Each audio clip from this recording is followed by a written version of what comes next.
Whether you need to present your architectural design at school, or document an existing building, or submit your house renovation for plan check, there are times when you need to know how to draw a floor plan.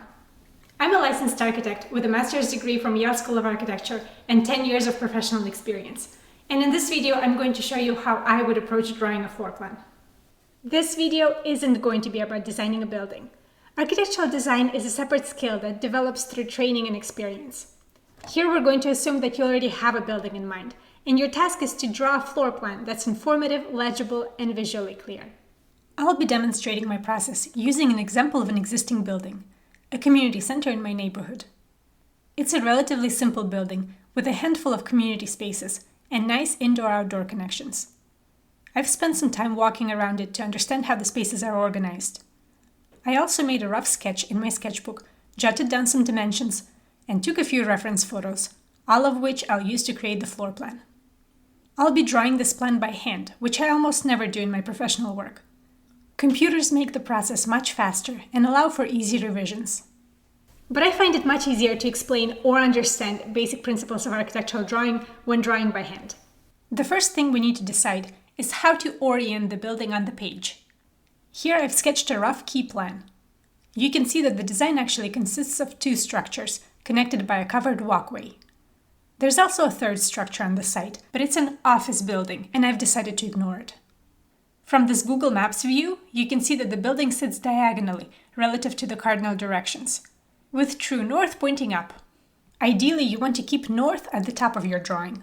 But in this case, drawing the building in its true orientation would mean placing it diagonally on the page, which would be awkward, inefficient, and a poor use of paper space. So instead, I'm going to rotate the building so it aligns with the edges of the page. I'll keep a true north arrow in the corner for reference. And I will introduce a second arrow pointing straight up.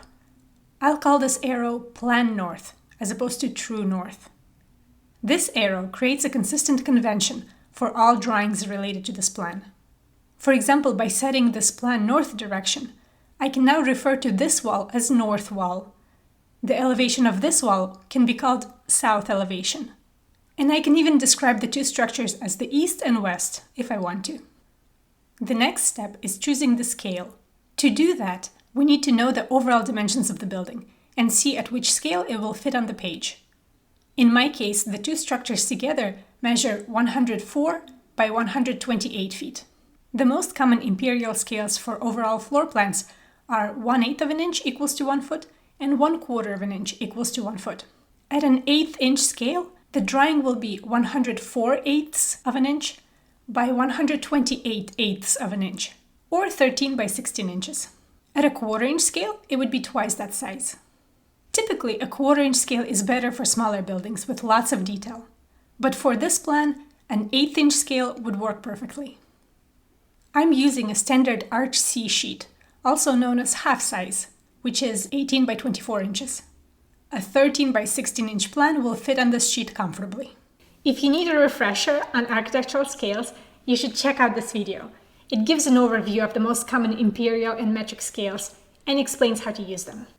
Now let's position the drawing on the sheet. I won't draw the border, but I will leave 2 inches at the bottom for the future title block.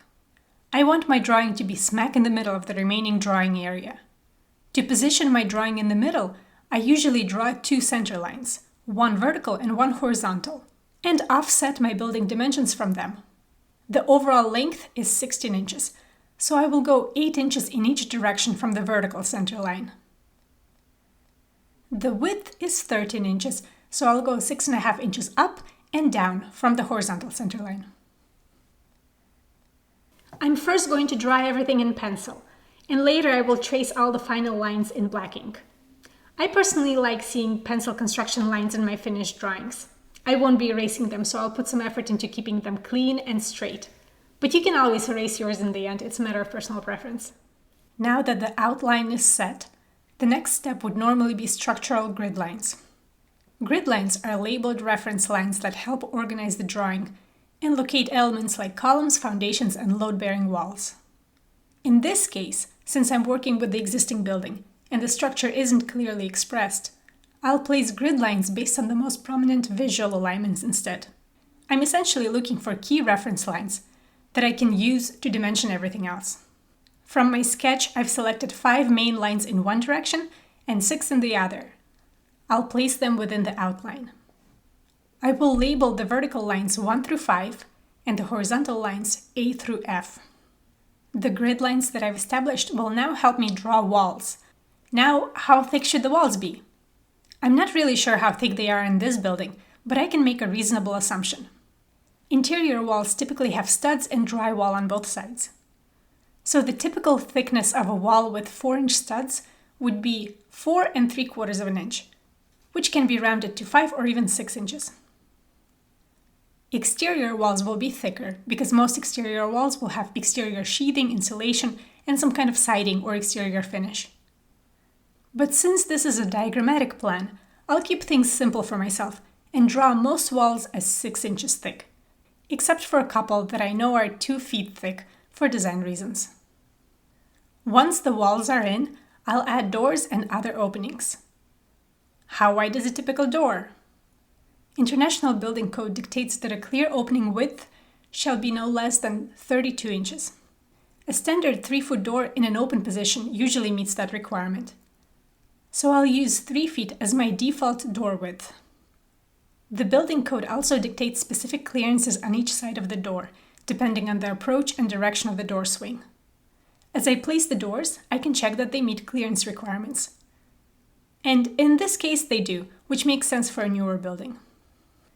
At this stage, I'll also draw windows and window walls. To draw a window in plan, you create a wall opening, draw thin rectangles for frame or mullions, draw sill lines, and finally lines of glass. Next come the specialty elements, things like plumbing fixtures, counters, and built-in equipment. In commercial building floor plans, we usually avoid showing anything that's movable to avoid clutter. Instead, we include only permanent elements, everything that's bolted down or attached to the building. If you're in doubt on what to draw, imagine picking the building up, turning it upside down, and giving it a shake. Everything that falls out is furniture, fixtures, and equipment that should not be on the plan. Everything that stays, like restroom partitions, plumbing fixtures, built-in cabinets, stairs, railings, and so on, should be included. You can create a separate furniture plan to show how you would recommend arranging the furniture in the space, but in the end, moving furniture and plug-in fixtures is up to the client. Now that all the pencil work is done, I'll go over the final lines with a black pen, using a few different line weights. To keep things simple, I'll only use 3 line weights.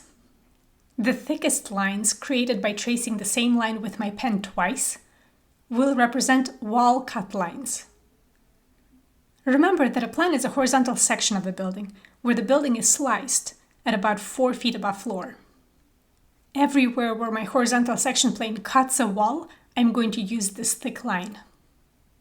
The second line weight, which is going to be a regular single line drawn with my pen, is going to be used for doors, windows, and all building lines not in section. The lightest lines will be for things like grid lines and dimensions. I'm going to make these lines with a separate, very fine tip pen. I will also use 2 dashed line types. Overhead lines for covered walkways and canopies will be dashed and will be of the middle line weight. Grid lines will have a long dash followed by a short dash and will be of the thinnest line weight. Looking good. Just a couple of final touches left. First, I'll label the rooms, placing the names roughly in the center of each space. Second, I'll add key dimensions. Even though I've drawn my plan to scale, and technically anyone can measure the drawing and calculate the real dimensions, it's still helpful to include grid line spacing for clarity. And finally, I won't forget my 2 north arrows and the scale notation in the corner. That's it for the floor plan. Nice and easy. Of course, this is a simplified diagrammatic plan. It only scratches the surface of what goes into full architectural documentation. But it's a solid starting point and a great foundation for building more detailed drawings. I had fun making this. I hope you enjoyed it too. If you have questions, feel free to leave them in the comments. Happy drawing!